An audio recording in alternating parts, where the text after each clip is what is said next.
So let me take you back to the moment when everything quietly cracked, because on the surface, it looked like just another Saturday night joke, another harmless laugh, another moment people would forget by Monday morning. Saturday Night Live has always been that place where celebrities get teased, where egos get poked, where nothing is supposed to stick. But this time, something did. This time, the room felt different. When Colin Jost walked out with that calm, polite smile he always wears, no one expected what was coming next. The setup sounded normal, almost boring, and then he said it. The new UK trade deal is simple. America keeps Meghan Markle. And for a split second, the room froze. Not laughter, not gasps, silence. That sharp, uncomfortable silence where people look around trying to figure out if they really heard what they just heard. And then it happened. The laughter came crashing in, loud, relieved, almost aggressive. The kind of laugh that says, finally, someone said it out loud. But while the studio shook with applause, insiders say something very different was happening miles away. In Montecito, the temperature dropped instantly. A wine glass reportedly hit a marble counter. The mood shifted because this wasn't just a joke.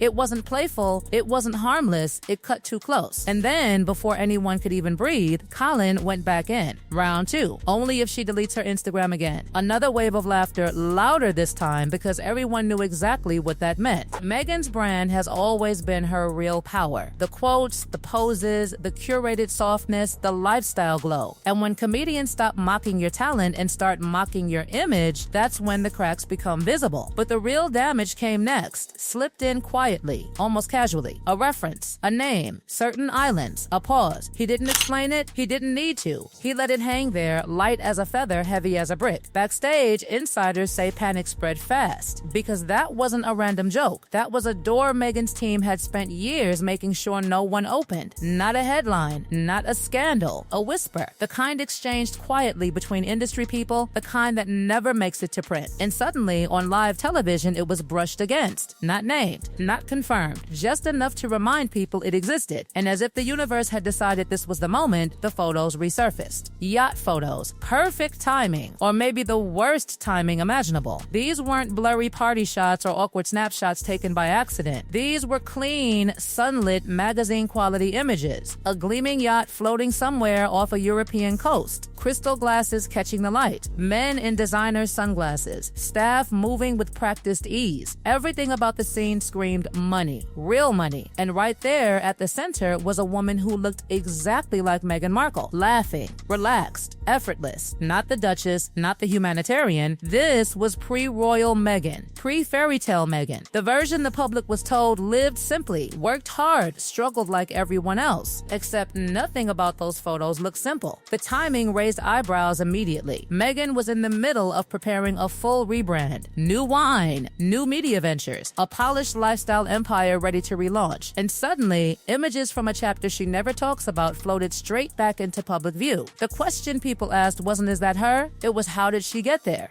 Because Suits-era Meghan wasn't supposed to have access to yachts like that. Those environments aren't casual. You don't just wander onto them. Someone powerful has to open the door. Someone has to put your name on the list. And once that question was asked, the whispers Meghan thought were buried started breathing again. People began staring at the timeline. Because the Meghan the world saw back then was the struggling actress story. Early mornings, yoga mats, manifesting dreams, interviews about hustle and humility. But yachts like that don't run on good intentions and Pinterest boards.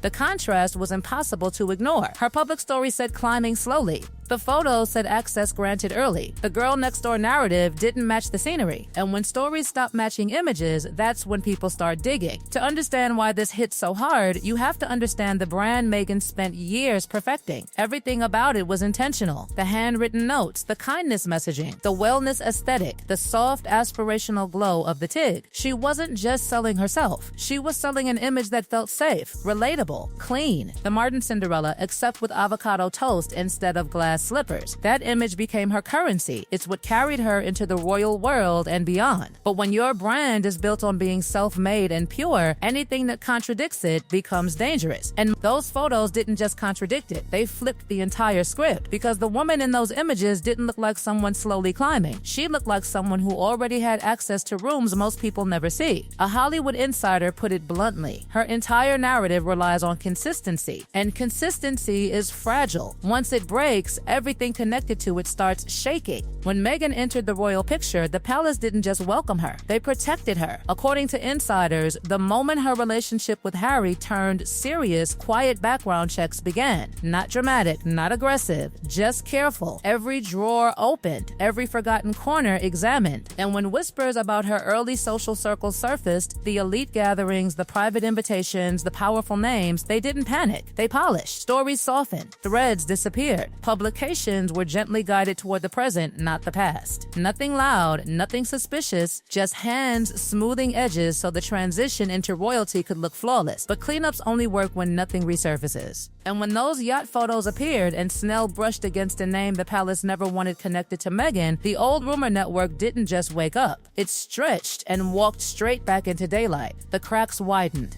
And then came the silence. After everything hit at once, the jokes, the photos, the whispers, people waited for Meghan to respond. A statement, a denial, a carefully worded message about strength, anything. But nothing came. No post, no quote, no cryptic gold-lettered message about resilience, just silence. Heavy silence, the kind that feels like someone holding their breath and hoping no one notices. Inside the house, insiders describe frantic energy, phones buzzing, staff pacing, emails flying, and one line stood out above all others. She didn't know which part to deny. That changes everything. Because in Hollywood, in royalty, if something is false, you shut it down fast. You don't freeze, you don't hide, you don't wait. But Meghan waited, and when someone goes still in the middle of a scandal, that's when the world leans in closer. And then people notice something else. Harry wasn't there. Not the way he used to be. No loud defenses, no firm interviews, no reassuring smiles. He was distant, distracted.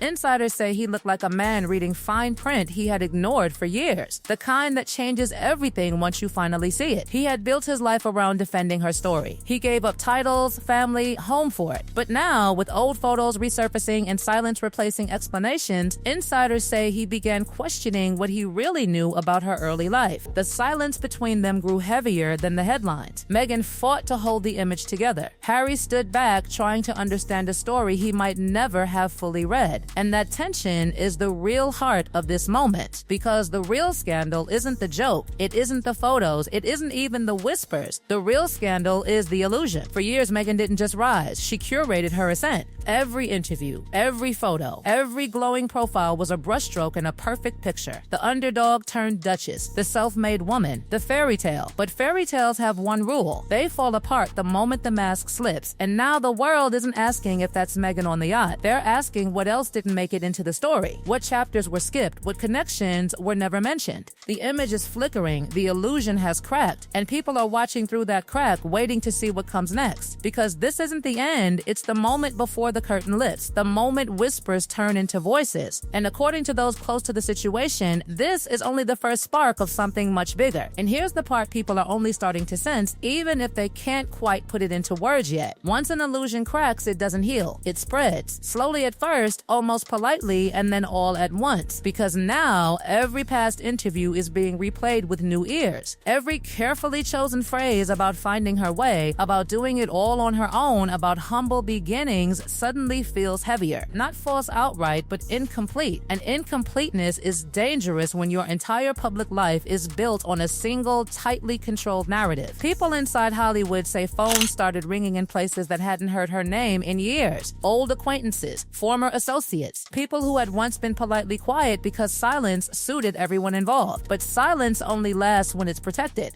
And once Snell joked about it on live television, that protection evaporated. Jokes do something statements can't. They give people permission. Permission to talk. Permission to remember. Permission to connect dots they were once told not to. What makes this moment especially unsettling is that nothing new has technically been revealed. No documents, no confirmations, no explosive expos, and yet the atmosphere has shifted completely. That's how fragile branding really is. You don't have to prove anything, you just have to introduce doubt. And doubt has a way of growing teeth. Now, every glossy photo op feels rehearsed in a way people didn't notice before. Every emotional anecdote feels a little too polished. The warmth starts to look strategic. The vulnerability starts to look curated. And then there's the question people are whispering, but not quite brave enough to ask out loud yet. If this chapter existed before, what other chapters were softened, reframed, or quietly quietly edited out, not because they were illegal, not because they were scandalous on their own, but because they didn't fit the fairy tale that was being sold. Reinvention is normal in Hollywood. Everyone does it. But the higher the pedestal, the harder the fall when people realize they weren't shown the full staircase. Sources close to the situation say Meghan's team isn't just worried about headlines anymore, they're worried about erosion, the slow loss of credibility, the kind that doesn't explode in one big scandal, but quietly drains trust until suddenly deals don't land the same way, audiences don't respond the same way, and the magic stops working. Because once people start questioning the story, they start questioning the storyteller. And the most uncomfortable part of all, this isn't being driven by critics, it's being driven by curiosity, by people who once defended her, people who once believed completely, people who are now wondering why certain explanations never came, why certain silences lasted too long, and why, when given the chance to shut it down cleanly, she chose to disappear instead. That's why this moment feels different from all the others. This isn't outrage, it's reassessment. And reassessment is far more dangerous because outrage fades, but reassessment rewrites history.